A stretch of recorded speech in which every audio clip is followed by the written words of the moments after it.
La muerte es, o quizás ha sido siempre para nosotros como seres humanos, un territorio lleno de preguntas y de incertidumbres, un universo que se abre a una serie de misterios que nosotros solo podemos responder a través del poder de la imaginación, la religión o la fe. Pero ¿es acaso también la naturaleza una posible respuesta o un camino hacia una verdad? Mi nombre es Diego Arboleda y estas son las meditaciones literarias.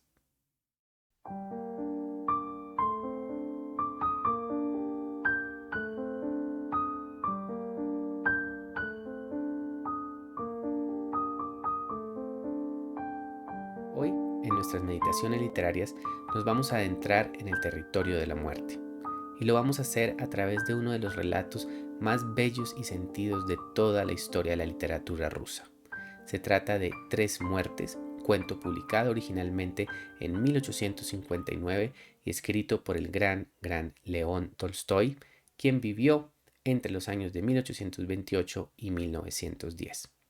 ¿Qué podemos decir del gran Tolstoy? Creo que todos, todas y todos aquí lo conocemos muy bien, ese gran novelista, este titán de las letras que nos legó textos como Ana Karenina, Guerra y Paz y La muerte de Iván Ilich, entre muchas otras obras, y que quizás, tal vez no es tan conocido, al menos en nuestros territorios, como cuentista, como creador de narrativas cortas, y por eso me parece importante traerles el día de hoy un relato que, pese a su brevedad, conjuga o presenta muchos de los temas que él posteriormente habría de desarrollar en sus obras de madurez. Si bien es un texto temprano, ya tiene una lírica muy potente, ya tiene esa prosa tan precisa, clara y portentosa a través de la cual Tolstoy nos puede expresar todo un rico universo de emociones que en este caso en particular se abren hacia el espacio de la muerte, que por supuesto fue uno de estos temas que obsesionó a su autor desde su más tierna juventud.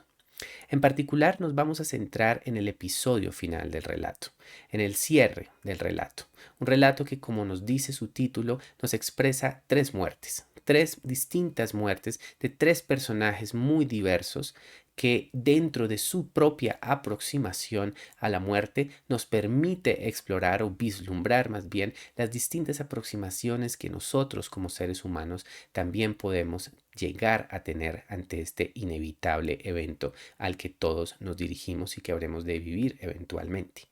Entonces, quiero que antes de comenzar tengamos presente un poco de contexto.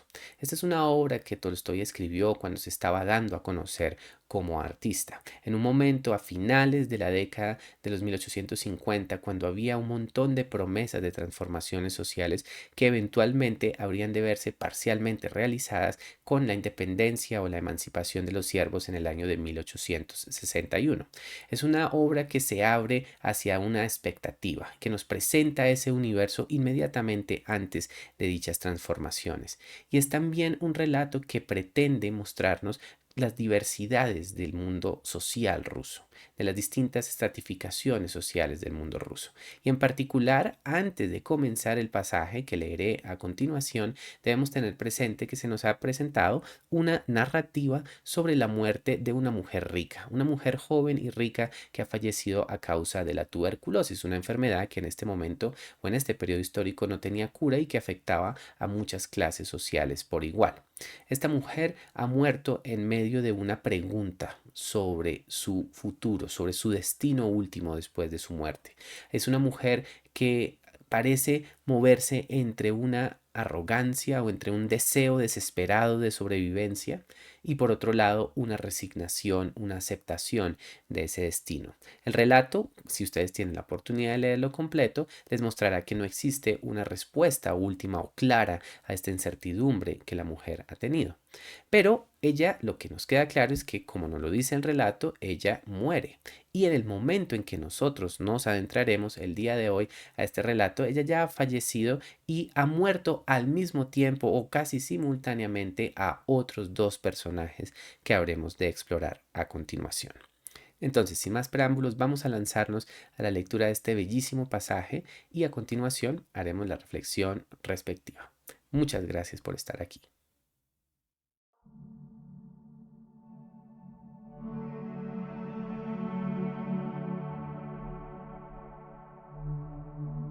Sobre la tumba del cochero no había ninguna piedra todavía. Solo la hierba verde de un verde claro se abría paso en el montículo, único indicio de la existencia pasada de un ser humano. Te caerá un pecado, Serioga, le dijo un día la cocinera en la estación, si no le compras la piedra a Giodor. Primero decías que dizque porque era invierno, pero ahora, ¿por qué no cumples tu palabra? Yo estaba ahí, ya vino una vez a pedírtelo, y si no se la compras, va a venir otra vez y te va a ahogar. ¿Acaso me estoy desdiciendo? Respondió Serioga. Le voy a comprar la piedra, como le dije, se la voy a comprar, una de rublo y medio. No lo he olvidado, pero es que hay que traerla. Apenas vaya a la ciudad, se la compro. Aunque fuera una cruz tendrías que haberle puesto, intercedió el cochero viejo, porque, la verdad sea dicha, está muy mal. Las botas bien que las usas. ¿Y dónde la consigo, la cruz? De un tronco no sale, ¿o sí? Pero ¿cómo dices que de un tronco no sale? Coge el hacha y vete bien tempranito al bosque. Seguro que sale. ¿No será que no vas a poder talar un fresno? Ahí tienes pa' todita la cruz. Y llévale vodka al guardabosques. No por cada tontería puede beberse con él un vodka. Mira, yo el otro día rompí una pértiga, corté otra que no estaba mal y nadie me dijo ni una palabra. Muy temprano por la mañana, casi con el alba, Serioga tomó el hacha y se fue al bosque. El rocío aún caía, extendiéndose sobre todas las cosas como un velo mate y frío que el sol no había iluminado todavía. El oriente se esclarecía de manera imperceptible, reflejando su débil luz en la bóveda celeste cubierta por unas cuantas nubes vaporosas. No se movía ni una brizna de hierba en el suelo, no una hoja en lo alto. Solo de vez en cuando algún murmullo de alas en las frondas de los árboles o algún susurro a ras de tierra rompían el silencio del bosque. De pronto, un sonido extraño, ajeno a la naturaleza, resonó y se apagó en el linde del bosque. Al poco, el sonido se escuchó de nuevo y comenzó a repetirse a intervalos regulares abajo en el tronco de uno de los árboles inmóviles. Una de las copas vaciló de forma insólita. Sus jugosas hojas algo murmuraron y un petirrojo, sentado en una de sus ramas, revoloteó silbando un par de veces y, extendiendo la cola, fue a sentarse en otro árbol. El hacha sonaba al pie del tronco, cada vez más sordamente. Astillas blancas y lechosas volaban hasta la hierba cubierta de rocío y, ahí donde sonaban los golpes, se oyó un leve chasquido. El árbol se estremeció con todo su cuerpo, se ladeó y rápidamente se enderezó de nuevo, oscilando asustado sobre sus raíces.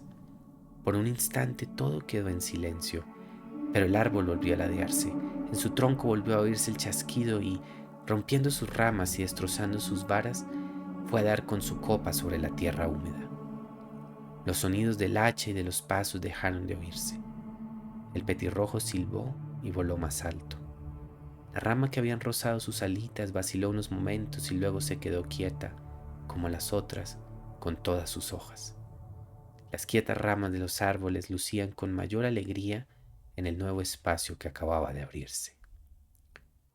Los primeros rayos del sol, atravesando una nube que los interceptaba, resplandecieron en el cielo y recorrieron veloces la tierra y el cielo. La niebla fue difuminándose a oleadas por encima de los valles. El rocío, lanzando destellos, se puso a juguetear sobre la hierba. Las transparentes nubecillas teñidas de blanco se dispersaron presurosas por la bóveda celeste. Los pájaros revoloteaban en el bosque y, como extasiados, gorjeaban una canción feliz. Las jugosas hojas murmuraban alegres y tranquilas en las copas, y las ramas de los árboles vivos, lenta y majestuosamente, comenzaron a moverse por encima del árbol muerto, caído.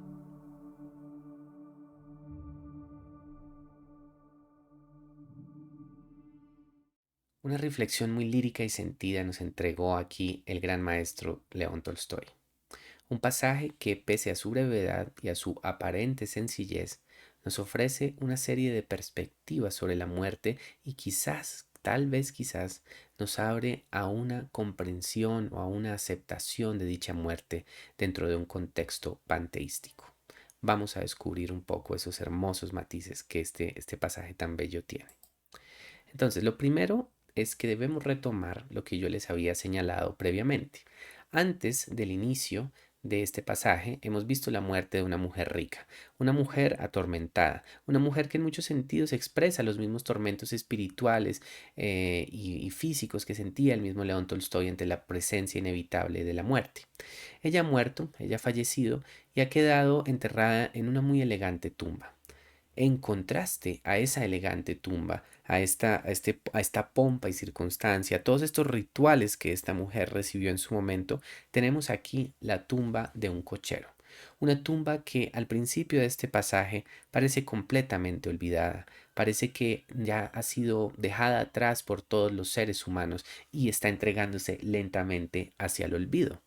Hay algo doloroso en esto, doloroso quizás no en la presencia de la misma muerte, sino en el hecho de que no se hayan cumplido aquellos rituales o aquellos respetos mínimos que todos debemos tener hacia nuestros seres queridos que ya han partido, hacia nuestros difuntos. Entonces tal vez lo que aquí resulta más doloroso es saber que este cochero ha pasado por la vida y parece que ni siquiera ha dejado una huella lo suficientemente sólida como para que sus conocidos, sus seres queridos, sus colegas de trabajo puedan por lo menos recordarle con una simple piedra en su tumba. Una lápida, por así decirlo, una lápida simbólica en su tumba. Una lápida que por supuesto es completamente distinta a la de esta mujer rica, pero que en muchos sentidos cumple el mismo objetivo, la idea de un recuerdo, la idea de un respeto.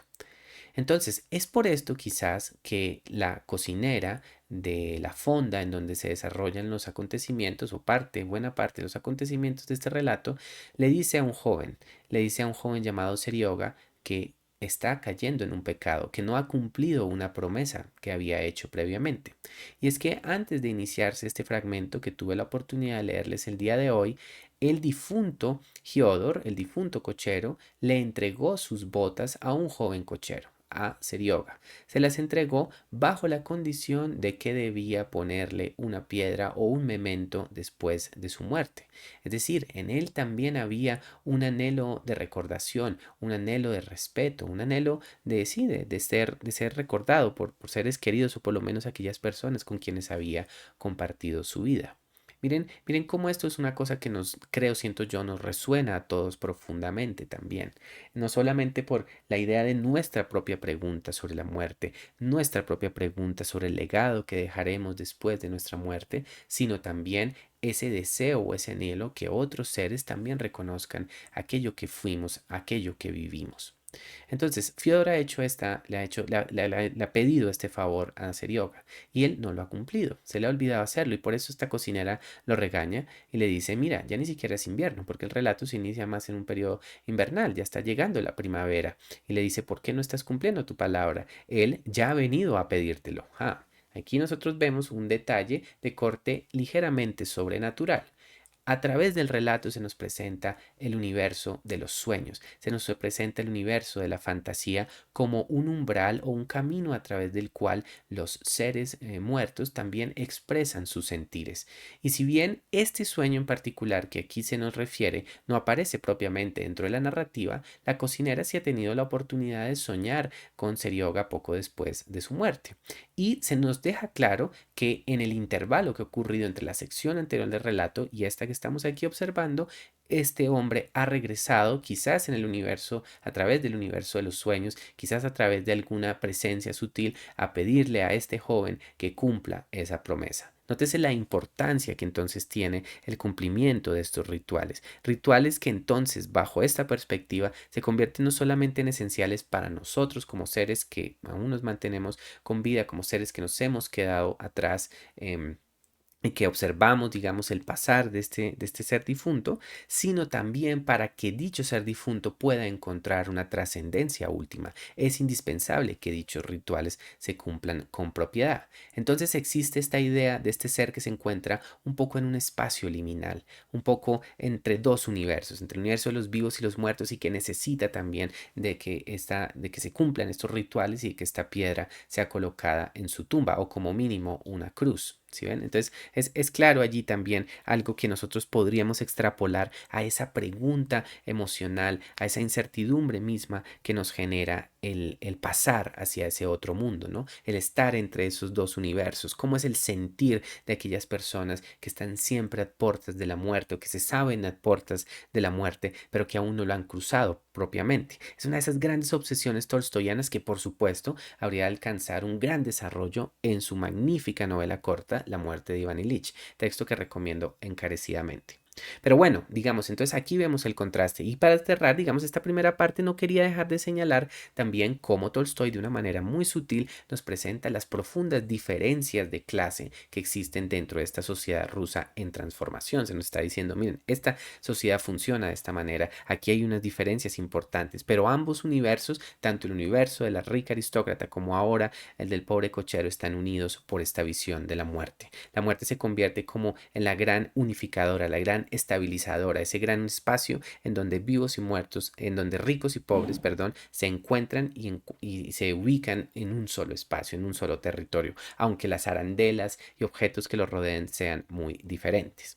Entonces, hay una promesa, hay la perspectiva de una promesa incumplida que debe ser ahora precisamente llenada.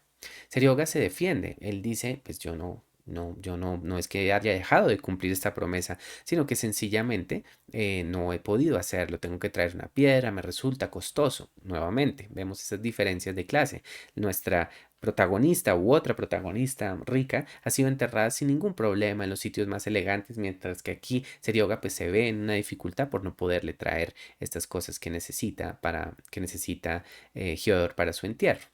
Sin embargo, aquí pues la mujer le dice, oye, has actuado mal, ¿sí? Perdón, el cochero viejo se lo menciona, has actuado mal, al menos tienes que haberle puesto una cruz porque tú estás utilizando esas botas que él te legó, botas que creo yo también nos reflejan o tienen un sentido simbólico, ¿no? Ese salto de la vida, esta herencia generacional. Si bien Serioga y el muerto no tienen un vínculo filial directo, sí comparten una profesión y nos queda claro que a través de esa imaginería de un joven fuerte y decidido y que está en la flor de la juventud, esto se contrasta o choca con la visión de este viejo que ya está a puertas de la muerte y que cruza ese umbral hacia la muerte, ¿no? Entonces las botas reflejan el mismo caminar de la vida, el pasar de los años. Entonces le está diciendo, mira, tú estás apoyado en estos hombros de gigantes, tú obtuviste estas botas que te han dado una ventaja, una posibilidad de trabajar. Tú tienes que como mínimo agradecer este gesto y responder a este gesto con la entrega de por lo menos una cruz a este cochero caído, a este cochero muerto. Nuestro joven claramente es todavía muy ingenuo, ¿no? Dice que no sabe dónde conseguirlo y le dicen que busque en el bosque un árbol apropiado, un fresno, lo corte y a partir de allí construya un hacha. Observemos la doble imaginería que aquí aparece. Por un lado está la presencia o la primera alusión a los temas de la naturaleza, pero eso lo dejaré para más adelante. Y por el otro lado, por supuesto, vemos esta imaginería de tipo cristiano. Ya sabemos que Tolstoy a lo largo de su carrera se dio a conocer y se posicionó, sobre todo más hacia el final de su vida, como este gran pensador cristiano, ¿sí? Un pensador cristiano bastante heterodoxo, por supuesto, ¿no? Que tuvo muchas confrontaciones con la iglesia ortodoxa de su época. Pero que sin embargo sí tenía una gran fascinación por la vida de Jesús, por las herencias y los mensajes de la Biblia, y esto aparece en muchísimos de sus textos. Sin embargo, hay otro lado también muy espiritual de Tolstoy que creo yo que debemos reconocer, que es este valor de espiritualidad que proviene del mismo reconocimiento de la trascendencia dentro del universo natural. Entonces, son esos dos cosmos, esos dos mundos, los que aquí se conectan a través de la imagen de la cruz cristiana, la cruz del sacrificio crístico, que sin embargo también tiene como componente esencial, es decir, está constituida de la madera de un fresno. ¿Sí? Entonces ahí vemos ese contraste. Ya, insisto, exploraré en un momento más este detalle de la naturaleza.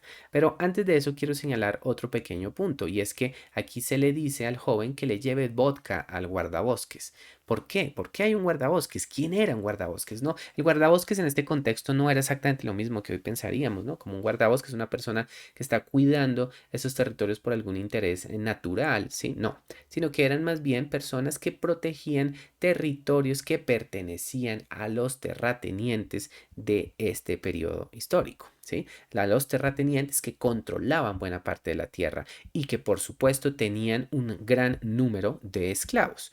Aquí se nos sugiere que estos protagonistas, estos personajes populares, son campesinos, no son necesariamente esclavos, pero sí existe una relación de vasallaje con estos aristócratas, con estas fuerzas de poder. Y por lo tanto, entonces vemos la imagen de un guardabosques, es decir, otro campesino, otro ser humano que trabaja para un gran señor y que cuida que estas tierras no sean, digamos, desacralizadas, muy entre comillas, no sean tomadas, no sean aprovechadas por estas fuerzas populares, por estos campesinos, ¿sí? Es muy normal, nosotros vemos en muchas narrativas, como por ejemplo en varios de los relatos de las historias de un cazador de Turgenev, vemos esta presencia de los guardabosques, personas que se mueven otra vez en un espacio intermedio, personas que si bien son ellas mismas campesinas o en ocasiones siervos, trabajan en pro del bienestar y de los intereses de estas élites terratenientes. Entonces aquí a través de esta pequeña alusión, en resumidas cuentas, Tolstoy nos está presentando otra vez las profundas desigualdades sociales de su tierra en este momento inmediatamente anterior a la liberación de los siervos. Y me parece muy diciente que la manera ideal para sobornar o para convencer a este guardabosques de que este campesino pueda tomar, de que este cochero pueda tomar alguna madera, pueda apropiarse de alguna madera sin ser acusado ante el terrateniente, sea a través del vodka, ¿no? Es como aquí hay un colegaje a través del alcohol, como diciendo, bueno, yo te doy alcohol, tal vez te embriago un poco y tú a cambio me permites cortar un árbol para poder hacer esta cruz. Entonces ahí hay una pequeña alusión, digamos, a las tensiones políticas y sociales que aquí están presentes. Así es como Tolstoy siempre trabaja en muchas de sus grandes obras. Nos presenta un texto que aparentemente es muy desnudo, muy naturalista, muy realista si se quiere, pero que detrás también nos va presentando un gran nivel de simbolismos sociopolíticos y por supuesto espirituales. Simbolismos espirituales que seguiremos explorando a continuación. Entonces, pasa el día, pasa el tiempo y llega la siguiente mañana, llega el alba, el momento en el que Serioga toma un hacha y se va al bosque. La imagen es clara, el alba, ¿no? Se va un poco antes del amanecer, cuando apenas se está iluminando el universo natural, pero todavía no ha salido el sol propiamente, ¿sí? El sol lo guardaremos para dentro de un momento. Esto también es muy simbólico, ¿no? Muy diciente, sobre todo después de que hemos acompañado a unos personajes en el crepúsculo de sus vidas, en la muerte, en los últimos momentos de su existencia. Ahora nosotros llegamos al final del relato a la imagen del amanecer, un amanecer que, insisto, apenas está comenzando. Y vemos también un poderoso cambio de perspectiva. Lo que antes había sido un relato centrado sobre todo en perspectivas humanas o visto desde un ángulo humano, ahora se concentra en el universo natural. Un universo natural que, como ustedes ven aquí, se nos muestra como muy complejo, como lleno de matices, ¿sí? De matices sutiles y de una inmensa tranquilidad también, ¿no? Un espacio en donde vemos que se esclarece de manera imperceptible, una débil luz en la bóveda celeste, cubierta por unas cuantas nubes vaporosas, una brisna en el suelo, una hoja en lo alto que no se mueve, solo unos cuantos murmullos de pájaros y de aves que se mueven por el silencio del bosque. Es decir, hay una quietud, hay una expectativa, si ustedes quieren, ante esa magia o ante esta realidad que habrá de acercarse. El universo mismo de la naturaleza parece estar en quietud, parece estar en un momento de meditación, de reflexión, ¿sí? Como entregada a una paz eterna, a una paz perpetua. La noción del tiempo en Tolstoy es muy poderosa y fluctúa permanentemente. Lo que para un ser humano el tiempo es sencillamente un instante nada más, un momento de vida, para un bosque se convierte en una eternidad. Qué lindo es ese contraste que se nos presenta, ¿sí? Esta idea de la naturaleza como un espacio casi sagrado, como un templo sagrado en donde el tiempo adquiere o se acerca a la eternidad. Y creo que pues nosotros sí hemos tenido la oportunidad pues también de explorar el universo natural o de entregarnos a su escucha o a su presencia. Quizás en momentos hayamos descubierto o intuido esto mismo que aquí nos presenta Tolstoy, esta fuerza de una naturaleza que dentro de sus sonidos parece evocarnos una visión eterna o una visión de totalidad, ¿sí? y que además también nos presenta, al menos en este momento, una idea de otredades. Es un mundo, insisto, un mundo sagrado, pero es un otro mundo, ¿sí? Un mundo lleno de misterios. Bueno, y es en ese contexto que nosotros empezamos a escuchar unos sonidos particulares. Se nos dice que se escuchan un sonido extraño, ajeno a la naturaleza, que resonó y se apagó en el linde del bosque. Empezamos a través del sonido a descubrir la intervención del hombre. Por supuesto, dicho sonido es el sonido de nuestro joven cochero de Serioga que está cortando el árbol a hachazos. Un sonido que en un principio lo vemos desde la distancia y que resulta también un poco insólito, que resulta como una especie de ruptura a este mundo. ¿Sí? A este mundo de tranquilidad que se nos ha presentado. Pero es una ruptura que se presenta en su justa medida, como un elemento casi mínimo inicialmente. Si ustedes observan, solo se sienten unos sonidos casuales, de pronto una de las copas de los árboles vacila de forma insólita, las hojas se mueven y un pequeño petirrojo salta de una rama a otra y se sienta en otro árbol. En un principio pareciera que en esta transformación pues no hay una disonancia tan profunda o tan transformativa, no, sino unas pequeñas y diminutas transformaciones dentro de ese orden. Sin embargo, nosotros vemos que poco a poco esto va creciendo este espíritu transformativo. ¿Sí?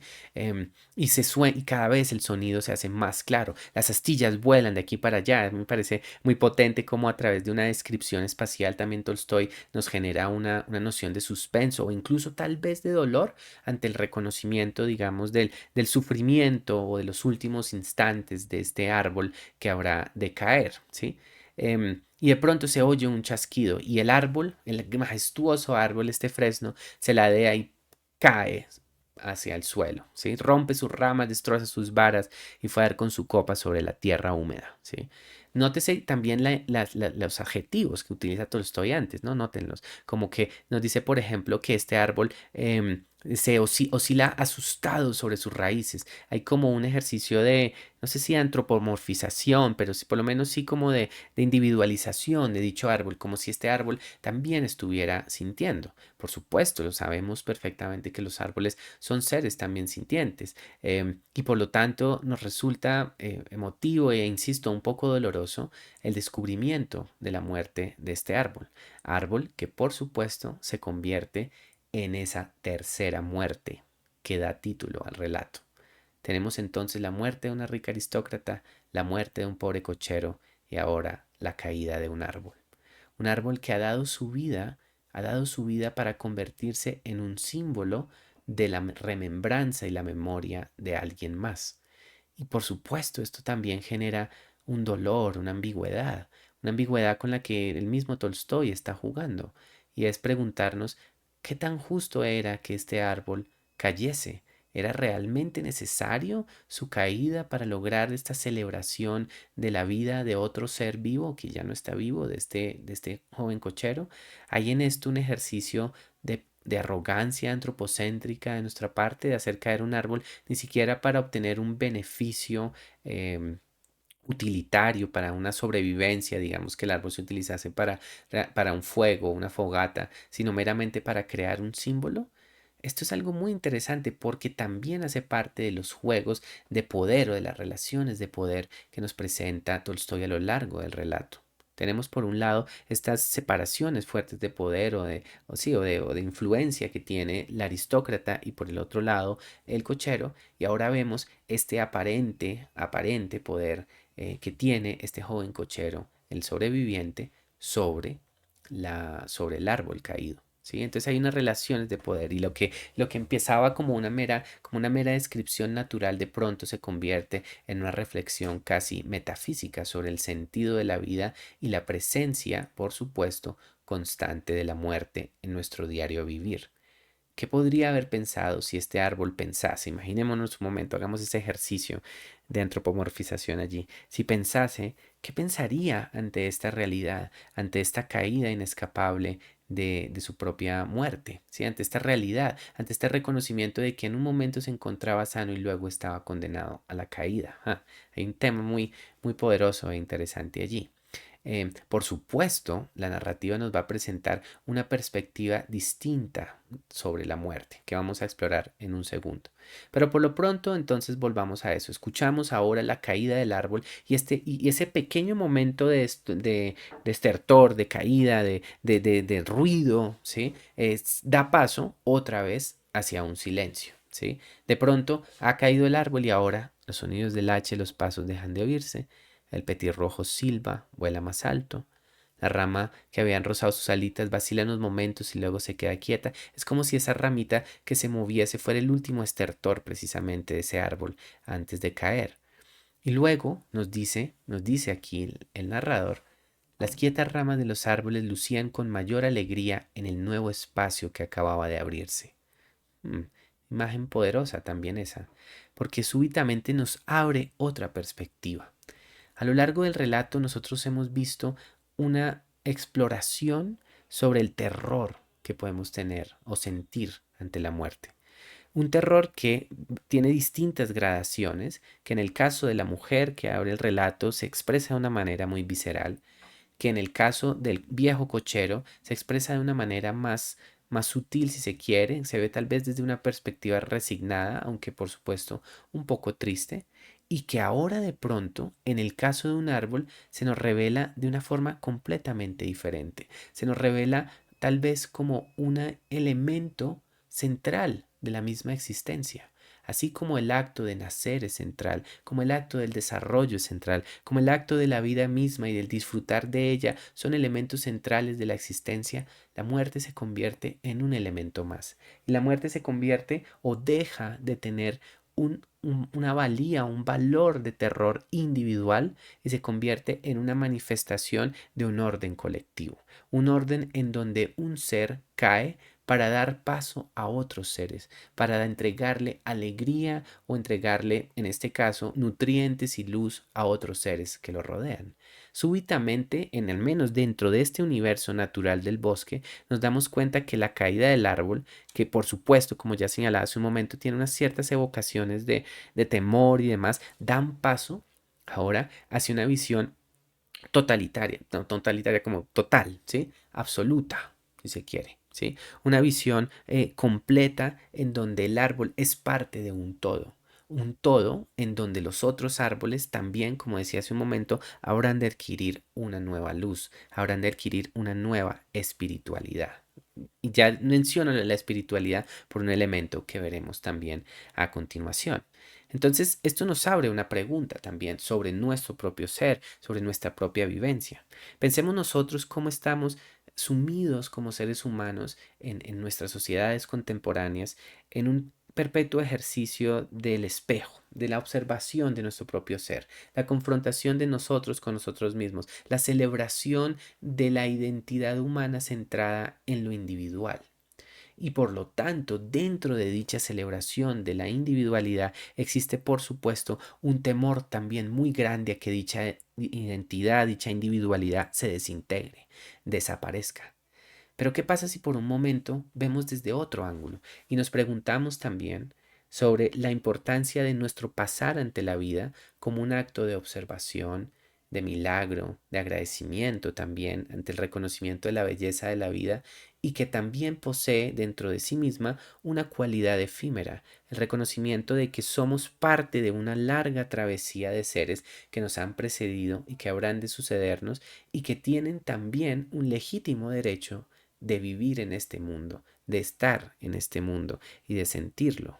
En ese sentido, obviamente, nosotros deberíamos reconocer también con humildad la presencia de la muerte y el reconocimiento de que es parte de un proceso natural, insisto, de una gran totalidad, de una gran completitud en donde nosotros solo vamos de paso y quizás si hay un correcto actuar en nuestras vidas, si somos, pues no sé, tal vez unas personas dadivosas o hacemos muchos actos de entrega y demás, eventualmente pues también dejaremos un legado o dejaremos una entrega colectiva y profunda que nos trascienda.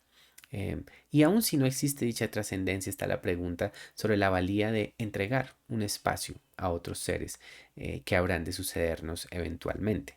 Creo que todos los que hayan sido, que aquí me escuchan, padres, madres, pueden entender un poco esto, este reconocimiento de que yo estoy cultivando algo hacia un futuro que yo nunca veré, ¿no?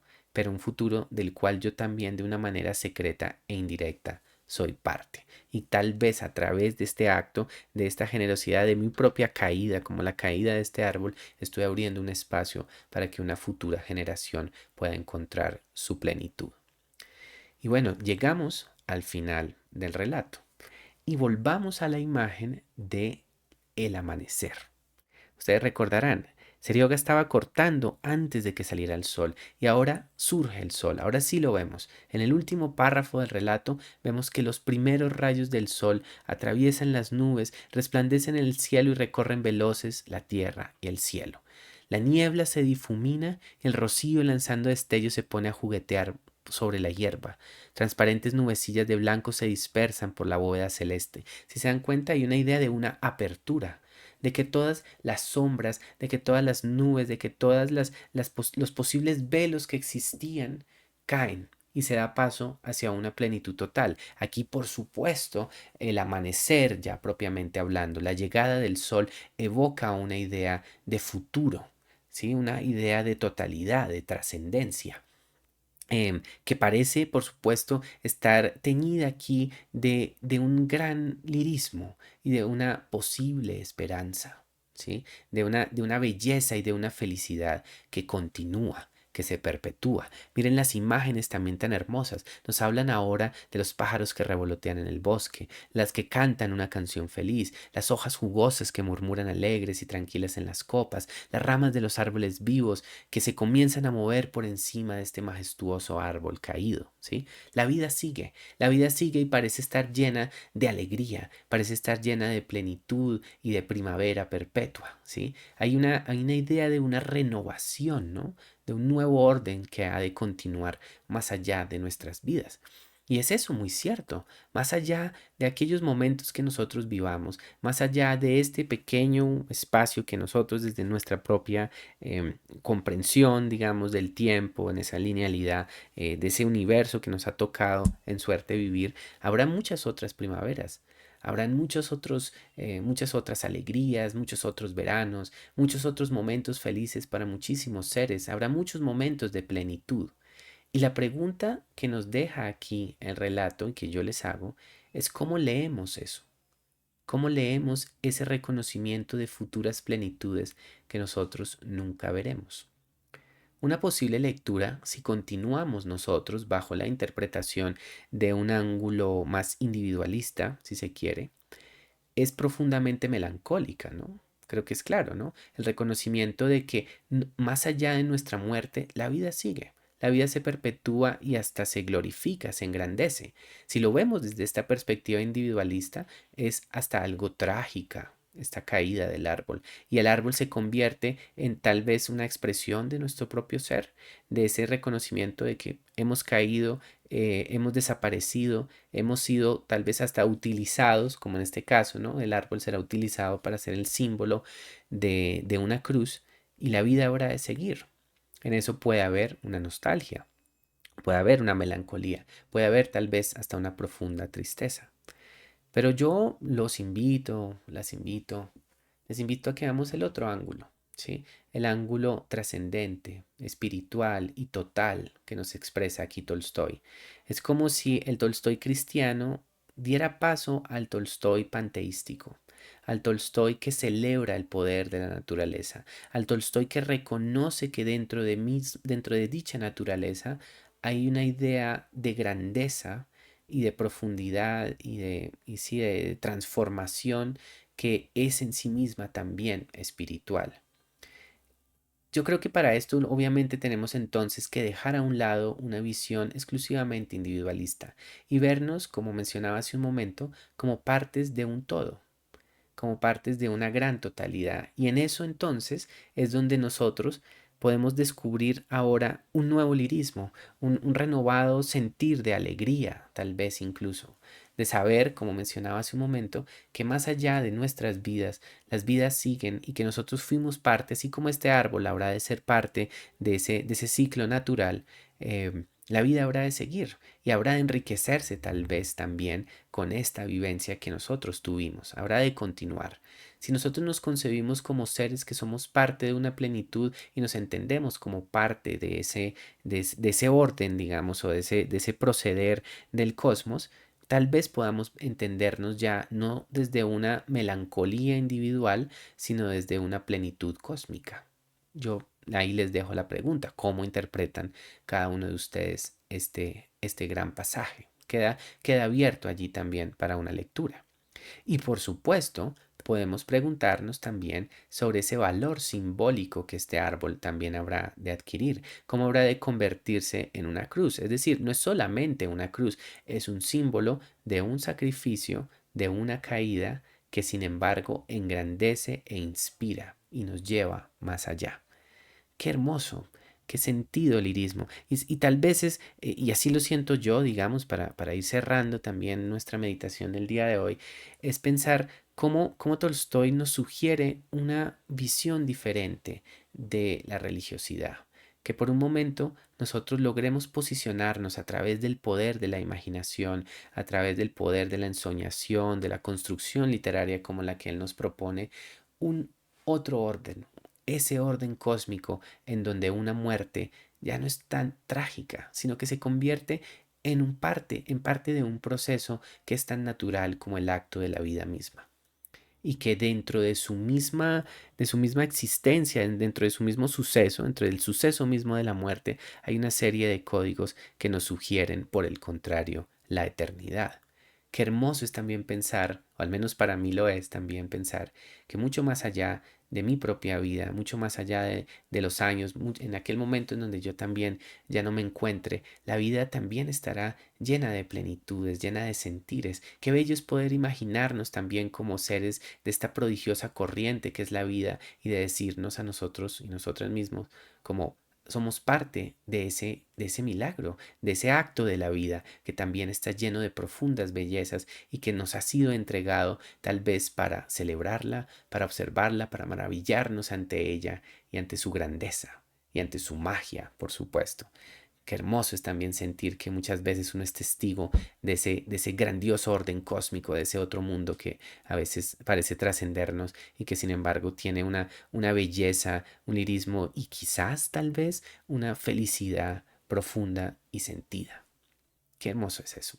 Y bueno, aquí dejo, como mencionaba hace un momento, esa pregunta. ¿Cómo leemos este cierre? ¿Cómo vemos este pasar de ese primer temor que yo les mencionaba que sentía esta mujer por la muerte y esta llegada de este árbol que calla, que cae con dignidad, que cae con grandeza y que después da paso hacia ese más allá, hacia esos otros, otras y otros que habrán de florecer y que habrán de continuar en medio de ese gorjeo de pájaros, en medio de ese murmullo de hojas, en medio de esa tranquilidad, esa espiritualidad y tal vez esa sugerencia de eternidad. Muchas gracias. Mi nombre es Diego Arboleda. Estas son las meditaciones literarias y hasta una próxima ocasión.